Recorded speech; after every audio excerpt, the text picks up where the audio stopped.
Good evening. Welcome back to another exciting season of the Film Forum. I'm Steve Marcos. With me is Aaron Siegel. Aaron, we got a new look here on the Film Forum this year. We got a great look. We look marvelous. Yes, this is a highbrow film forum. Now we're going to talk about artsy films. Panels behind us. Yeah, we're only talking artsy films here this season. Brand new year, isn't it? We got a brand new season. It's the first show back after about 5 weeks off since before Christmas time. All the critics have got their best 10 and worst 10, so we might as well be like everybody else. This week, we're going to tell you what our We're not going worst to be 10 like everybody else. We're going to tell everybody our worst 10 this week, Yeah. and then next week will be our best 10, so we're going to be a little bit different. 2 weeks. Yeah. To be continued. This is of 1993. So what are your worst 10 of 1993? My worst 10. Let's see. Number 10, which is the least of the worst films, is Cliffhanger. Sylvester Stallone. My number 9 film was Hocus Pocus, the Bette Midler flop of '93. Number 8 was So I Married an Axe Murderer with Mike Myers. I guess he's better doing Wayne's World films. Number 7 was The Son of the Pink Panther, which started out pretty good, but was kind of disappointed with it. Number 6 is Warlock 2, The Armageddon. You might as well rent Warlock 1 and put a 2 on it, because that's basically what you've got here. Number 5 is Mr. Wonderful, Matt Dillon. I just wasn't excited about this film. Number 4, Money for Nothing. This is a film based on a true story about a very stupid person that found a bunch of money and just didn't know what to do with it. Believe it or not, that guy committed suicide last August. Oh, really? The real guy committed suicide. Okay. I just really wasn't impressed. See the movie and you understand why. Yeah. Number 3 was Benefit of the Doubt. This had Donald Sutherland in it as a fairly believable villain up until about the last 20 minutes of the film. Number 2 was The Good Son. This is Macaulay Culkin's Bad Seed ripoff. And my number 1 film, I swear I would rather go and get a tooth drilled without painkillers before seeing this film again. Poetic Justice, Janet Jackson. Worst film So those are 10 films to stay away at the box office. My worst, you got Mad Dog and Glory, which was Robert De Niro and Bill Murray. Uma Thurman. I like all those actors. I hate to see them in such a waste. Number 9, Born Yesterday with John Goodman, Melanie Griffith, and Don Johnson. Again, I like all those people. I hate to see them in such a bad movie. Number 8, Guilty as Sin with Rebecca De Mornay and Don Johnson. That's 2 Don Johnson films in a row. Number 7, Mr. Wonderful. That also showed up in Aaron's top 10. That's the Matt Dillon dud. Number 6, Super Mario Brothers, which has excellent sets and videos but absolutely no story. Number 5, The Coneheads, which is the horrible movie version of the Saturday Night Live skit. Stay away from that. Rent old Saturday Night Live videos. Number 4, The Real McCoy, a real waste of time from Kim Basinger and Val Kilmer. Number 3, we have Made in America. I just don't want to see Whoopi Goldberg kissing anybody. Whoopi loves you. Number 2, Undercover Blues is the dumbest movie since Hudson Hawk, and the worst movie of the year is Bodies Rest in Motion. Was Eric Stoltz, who else was that? Tim Roth, Bridget Fonda, and Phoebe Cates. That was just a pitiful movie. Don't rent that. There you go. That's it. We don't have the sound effects of the glass breaking. Yeah. All right, let's get on with the show. This week we're going to be reviewing movies. We're going to get caught up with some of the old ones. And what do you want to start off with here? Actually, this is a new one. This is In the Name of the Father, which opens up this coming Friday. All right. Tell us about it. Okay, I will, Steve. It stars Academy Award winner Daniel Day-Lewis, and he plays Jerry Conlon. It's based on the autobiography of Jerry Conlon, a man who was found guilty and convicted, sent to prison. He's a person from Belfast who, along with his friends and family, they were wrongly convicted of the Belfast or the British bombings. They thought they were part of the IRA, and in 1975, the Guildford pub bombings. It also stars Academy Award winner Emma Thompson as Jerry Conlon, or Daniel Day-Lewis's attorney. What we have now here is a scene from In the Name of the Father, where we've got Jerry Conlon being persuaded to sign a confession. Yes, I am. Okay, tell them to stop hurting me.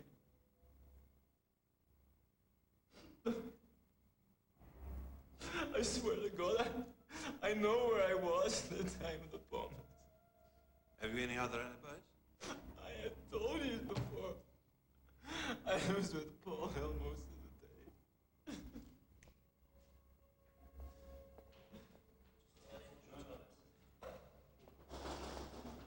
Tony, come on, I'd like to send you wood.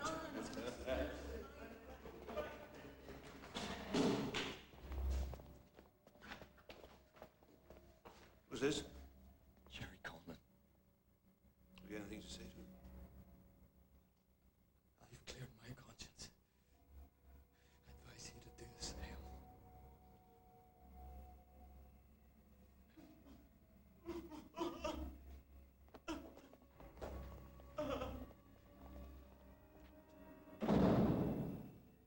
There's his statement.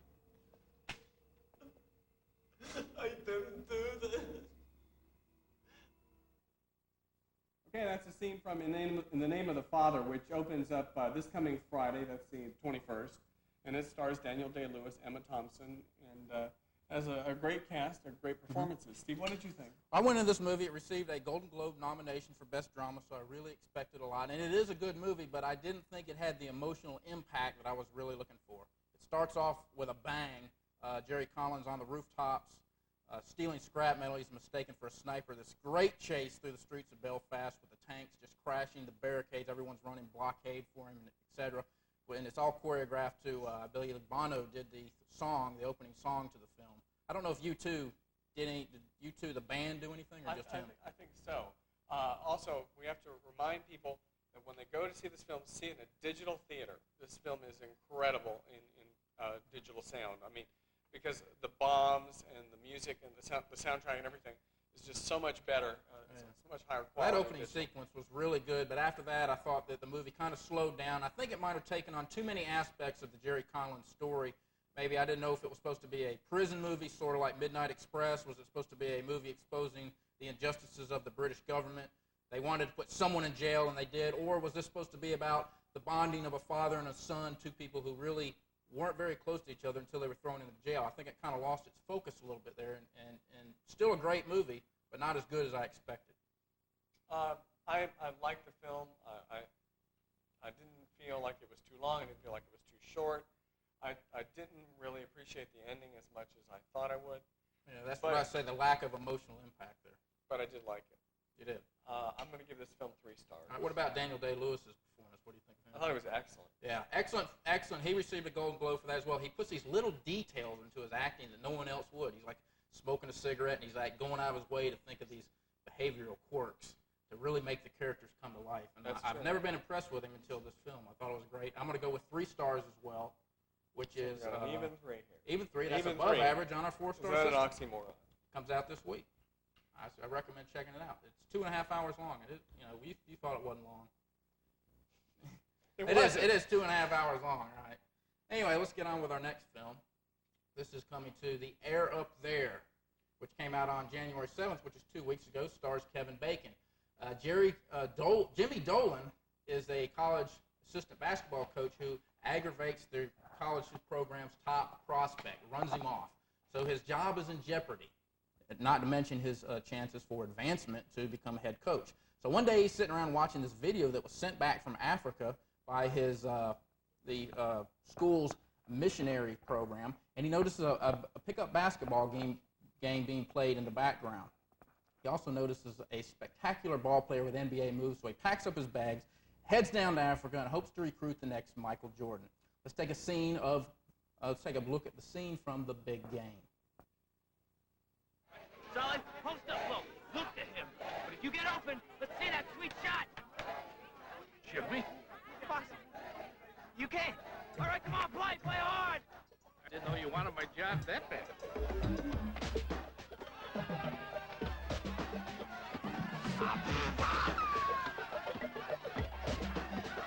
Come on, Rap, watch his hands, watch his hands. All over. Come on.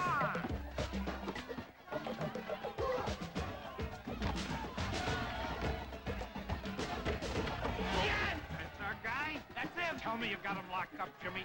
Tell me you got him locked up. Only if we win. Go win, Army!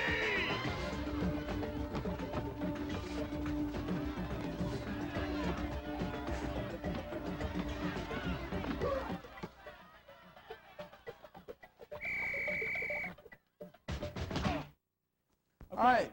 It's a scene from The Air Up There, which that- opened about 2 weeks ago. Yeah, great film. Before we get started here, let's take this phone call. Go ahead, caller, you're on the air. Guess not. Oh, well, Boy, we've had a horrible luck with these phone calls. Anyway, Air Up There, the 4th one of these slew of these feel-good sports-related movies. What do you think about this one? Runnings and Yeah. stuff. I enjoyed the film. I thought it was pretty good. I thought it actually didn't end the way I thought it was going to end. There were a lot of twists and turns in the film. I really enjoyed the way it turned out. Yeah, I enjoyed it as well. You know, it is the third of the fourth. There was Rudy Cool Runnings that preceded Iron Will by a week. I don't have a lot to say about it. You say you didn't get the ending. I thought the movie was extremely predictable, but I didn't mind it. Halfway through this film, I knew what was coming. Well, it was a fun film. Yeah, I knew the big game was coming, but I don't judge films like this on whether they're predictable or not. I judge them on whether when that big game comes, if I'm fired up, if my heart's pumping, and at the end when the underdogs win, if a tear comes to my eye, I really feel excited about this big game, and the air up there did that to me, and I have to say it was a successful film. Did it get you pumped up? Oh, it got me pumped up. It reminded me a lot of Cool Runnings. And, yeah, like Cool Runnings because it was a comedy. And that's true. I thought it was a great film. You need to check it out. I'll give it 3 stars. I'm giving it 3 stars, too. We're like the 3-star boys. We're the this 3-star week. guys. Yeah. Everything gets 3 stars this week. Everything Alrighty. gets 3 stars. Do we have that phone call again? Do we have a phone call this lost time? it again. Okay. All right, well, Let's go on to our third film. No, we're going to the go top top 10. 10. That's right. Okay, coming up, these are the films. We're going to take a look at the Metro Atlanta top 10. These are the films that you guys went to see this weekend. We don't have the Martin Luther King holiday because our source is out in Los Angeles and upset. Anyway, starting at number 10, we had Beethoven's Second. It came in at 110,000 on 91 screens. At number 9, we've got Shadowlands, the C.S. Lewis kind of autobiography. We'll that has reviewing Deborah that. Winger and Anthony we'll Hopkins. be reviewing that in a couple minutes. 121,000 on 36 screens. Number 8 is Air Up There, which we just reviewed. Came in at 158,000 on 82 screens. And number 7 is Grumpy Old Men. This is the fourth reunion of Jack Lemmon and Walter Matthau. We haven't reviewed this. I thought this was a good movie. If I had to give it stars, I'd give that 3 stars too. Yeah, it was a really, really cute film. It came in 191,082 screens. Number 6 this week is Iron Will, a film which we're about to review. It came in at 218,000 on 110 screens. Number 5 was The Pelican Brief. This is John Grisham's second adaptation of one of his books. From 1993. And this came in with 235,000 on 104 screens. And number 4 is Tombstone, a film that we're going to be reviewing later on. It's got 260,000 on 106 screens. Number 3 is Philadelphia, Tom Hanks and Denzel Washington, probably up for a lot of Academy Awards. 389,000 on 48 screens. And number 2 is Mrs. Doubtfire, Robin Williams, Sally Field. Still doing well, huh? Still doing well. It's probably one of the only films that really survived the Christmas rush, Christmas and Thanksgiving. 355,000 on 114 screens. And number 1 is House Party 3, a film that completely sneaked by both of us. 461,000 on 63 screens. I think we may review that next week along with Philadelphia. I know Philadelphia was number 1 nationally. House Party 3 is number 3 nationally. So Philadelphia did well. I don't know how long Philadelphia will last, but you'll have to stick around for next week and hear about that one. Absolutely. Let's We've get on got our a to-be-continued show. Yeah, let's get on with our third film tonight, which is Iron Will. Iron Will. It is inspired by the original story taking place in 1917, the contest to see who could get to from Winnipeg, Canada to St. Paul, Minnesota in the least amount of time. It was a race on dog sleds. And we've got Will Stoneman, who's just lost his father, and his mother's about to lose the farm. It's the classic tragedy. And Will wants to enter the race, but he's too young to enter the race. He's about 16 years old. And so what he does is he ends up going up to Canada to enter the race. And the outcome of the race is up to you. You got to go see the film. What we got here now is a scene from Iron Will, where we're got a scene with one of the sponsors of the race, of the contest. Here's the scene. $10,000 we bet. Maybe we should send some of it to the boy's mother. You do what you like with your money, Jonah, but don't tell me what to do with mine. Jonah, I still can't understand why you allowed that boy to stay in the race. I'll tell you why. Because when I looked in that boy's eyes, I saw myself 35 years ago. Have we come so far Have we forgotten what it's like to start out with nothing but a dim chance and a bright hope? I will not be the one to snuff out that hope. Gentlemen, not I.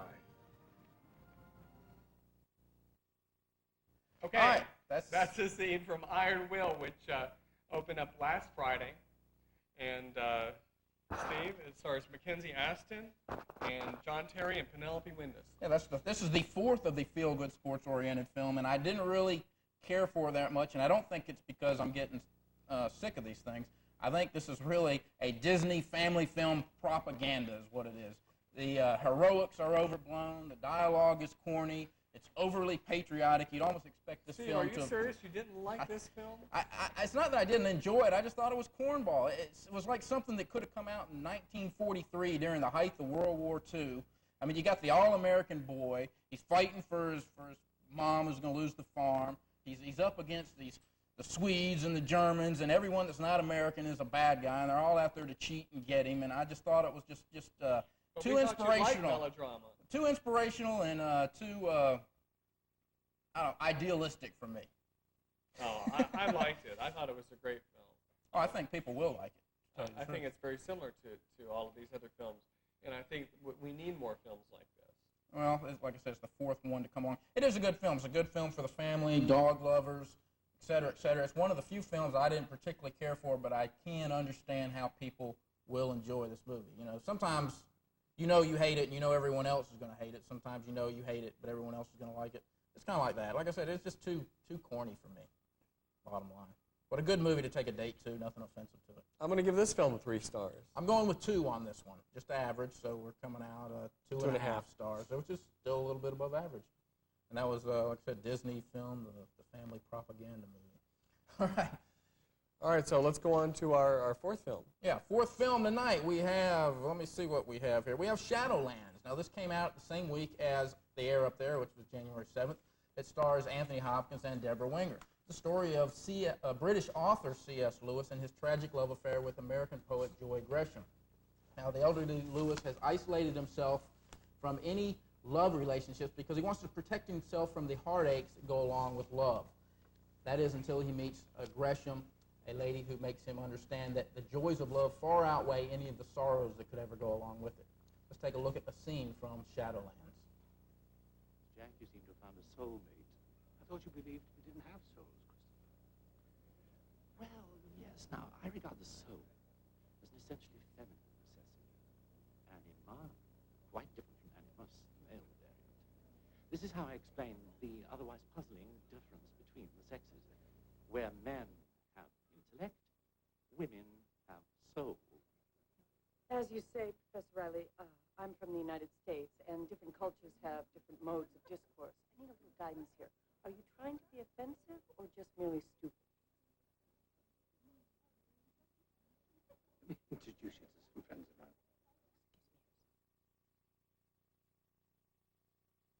Okay, that's a scene from Shadowlands. Shadowlands. A feisty American coming and standing up to the snobby British people there. What do you think of this one, Aaron?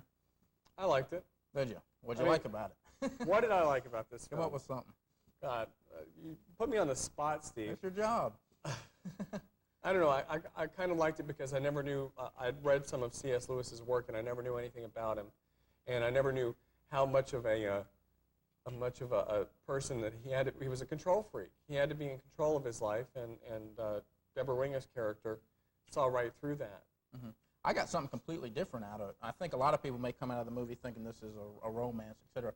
I think this was a highbrow film. I don't know how many people it will appeal to. It's a thinking man's movie, whatever. There's no sex, violence, action, which means that cuts out half of America enjoying this movie. I like the philosophy behind it because it had an idea that I've thought about before, and it really shocked me to think that someone else was thinking along the same lines of me. If you think about it, everyone that you ever love, unless you die before them, you're going to feel extreme sorrow when they die. So what C.S. Lewis, I think he tried to do was eliminate the number of relationships he had, which in effect eliminates the number of times in his life he will be very, very sad. I have a brother, sister, mom, and dad, and when they die, I will be very sad. You know, for everyone you add onto that list is another sadness. However, when he meets Joy Gresham, he realizes that happiness is, along with love, outweigh any of the sorrows that come along. I really like that. It's kind of like that Simon and Garfunkel tune. I'm an island. Is that the name? I'm a rock. I'm a rock. I'm an island. A rock feels rock no, has pain, no pain, and an island never cries. That's kind of what it was like. A word on Anthony Hopkins' acting here. I enjoyed it. I thought he was good. He's been playing too many kind-hearted characters these days. I miss that Silence of the Lambs kind of mystique and mystery. You know, I never thought of him from Silence of the Lambs until today when I was going to my review. I thought he was excellent. I thought this is the best he's done. I don't know if this qualifies for 1993 Oscars because it came out now. Well, it came out now here, but it opened in New York and Los Angeles, where it's eligible to be voted on. But it received no Golden Globe, so that kind of gets me thinking, because he definitely deserves, if this qualifies for 93, definitely deserves an Oscar. This is the best he's done. He's better than Liam Neeson in Schindler's List, and I am very biased towards Schindler's List, so that ought to tell you how much I appreciate his performance. You don't think of him as Hannibal Lecter. You don't even think of him as Anthony Hopkins. Well, exactly. You think of him as C.S. Lewis. You don't think of him as Hannibal Lecter. Mm-hmm. I mean, I've seen Anthony Hopkins in several different films for the past couple of months, and his characters are completely different. He's virtually like a Laurence Olivier type of character. I'm going to go with 3 stars on this one. Me too. All right, we're the 3-star. Everything's getting 3 stars this week. Well, it could be worse. They could be getting 1 star or Which 4 means stars. you need to go check them out. All right, our next film, I believe we have Tombstone. Tombstone. What's that about? Tombstone is based. Excuse me? Never mind. I forgot all about it. We got home video releases. home video releases. Snuck by Goodness. us here. Lucky our director back there screamed and yelled and caught us on that. This week on home video, we have Hearts and Souls, Menace to Society, which I thought was an excellent film and may even make my top 10 best films of the year. We'll hear about that next week. Tune in next week for that. Robin Hood Men in Tights. I haven't seen that one. Have you? Yes. Any good? Yeah, it's a classic Mel Brooks type of shtick. Yeah. Jason Goes to Hell. They quit putting numbers on this, so I don't know what number. I think this is number 26 or something. Has it? Anyway, on pay-per-view, we have Cliffhanger, which made Aaron's 10 worst list. We have Dennis the Menace, which we gave 2 stars. Rising Sun, which got 2.5 stars. And Dave, which got 3.5 stars. And that's We on love pay-per-view. Dave. That was a pretty good movie. Yes, and Dave that's is what came wonderful. out. Now let's get on with Tombstone. Okay. Our director says it's okay. Is it okay now? Yes. Can we get on with Tombstone? Thank you. Okay. Tombstone stars Kurt Russell as Wyatt Earp and Val Kilmer as Doc Holliday. It's loosely based on the gunfight of OK Corral that happened in Tombstone, Arizona, back in the old cowboy days. And what we've got here, I'm just going to go ahead, we're going to go to the scene here of Tombstone. So here's the scene.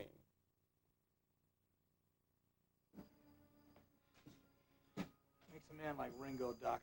Makes him do the things he does. A man like Ringo got a great empty hole right through the middle of him.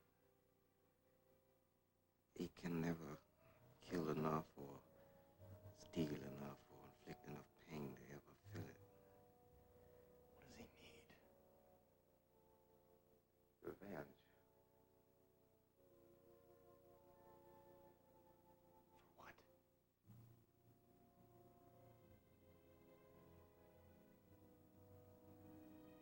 Being born.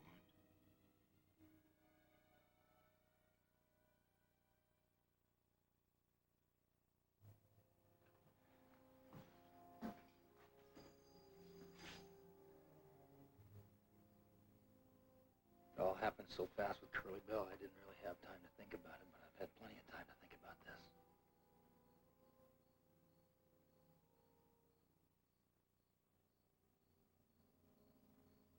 I can't beat him, can I? No. Okay, that's a scene from Tombstone, which opened a couple of weeks ago. It stars Val Kilmer and Doc Holliday. This opened Christmas Day. That's One right. a couple weeks ago. I thought this is the worst cast movie I've ever seen in my life. I don't Are you think. serious? I swear to God, I was fired up to see this movie because it was going to be a western. It was going to have Kurt Russell in it. Oh, but I love Steve, you Kurt didn't Russell. like The Three Musketeers either. No, I'm telling you, I love Kurt Russell, and I went to this movie because I thought it was going to be a western. And 5 minutes into the movie, I realized this is really about Wyatt Earp Kurt Russell is just not Wyatt Earp. He doesn't look like him. He doesn't act like him. Nobody Kevin in this movie. Costner is going to do Wyatt Earp in a couple of Nobody in months. this movie looks like a Wild West guy except for Sam Elliott. He's the only one that looks rugged. It made me wish for the days of John Wayne or when Clint Eastwood was younger. That's who need to play in this movie, or else no names. I couldn't picture any of these people in the roles they were in. I disagree with you.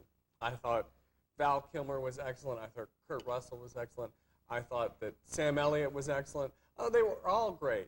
But the problem is you don't like the Three Musketeers. You don't like What's that got to do with this? You don't like intertwining comedy and with action adventure. No, this wasn't action. I just don't like the casting in this movie. I'm a big Wild West fan, and I have preconceived notions of Wyatt Earp and stuff like that. Well, you're just going to have to get rid of those preconceived These guys notions. are Hollywood pretty boys dressed up in costumes playing gunfighter. The movie was, on top of that, it was cliched. Bad guys are bad guys. They smell, they kick dogs, they spit. Good guys are good guys, and everybody else in the Wild West is an innocent bystander. Steve, you know what I rented a couple of weeks ago? It was a film called The Magnificent Seven. Mm-hmm. Okay, that's a classic Western. You've got Yul Brynner, and you've got all. Those are the guys. Those are the guys. But no, think about it. How many bald cowboys did you know about? John Wayne and Clint Eastwood. I kept waiting for them to come in. Either that or no-name people. I think when you have a movie about someone that's real, if you have no-name people. I thought Kurt Russell did a great job as Wyatt Earp. I don't know. I thought the acting was horrible in this movie on top of that. And I thought the movie was boring until the very end. Wyatt Earp and them are trying to... I can't believe you. Wyatt Earp and them are trying to avoid violence until... That's maybe the truth. Isn't that what they're supposed to do? Yeah, but that doesn't make for an entertaining movie. At the end, they get mad and they start killing everybody, and that's when the movie got a little bit good. Now, you mentioned Val Kilmer. He was good, but at first, all I thought, well, this is Val Kilmer with a bad accent, but he did grow on me. I think he's the film's only asset. Everybody else was miscast. I liked it. I'm going to give this film 3.5 stars. I'm going to go with 1.5 stars, and what's that come out to be? 2.5 stars? 2 stars, isn't it? 2 stars? Is it 2 stars? We'll check it out on the screen. Mr. Arithmetic. Get my calculator out there. Okay. All right, we're out of time. That's all the time we've got for this installment of Film Forum. Be sure and tune in next Tuesday night at 7:30 p.m. for another fun-filled episode where we're going to have at least 2 reviews. We're going to have a Critic's Choice, which we haven't even thought of yet because we just wanted to get caught up. And we're going to have our best films, our top best films, and we might have a special guest involved in the film industry. That's next Tuesday night at 7:30 on Film Forum. See you next Tuesday.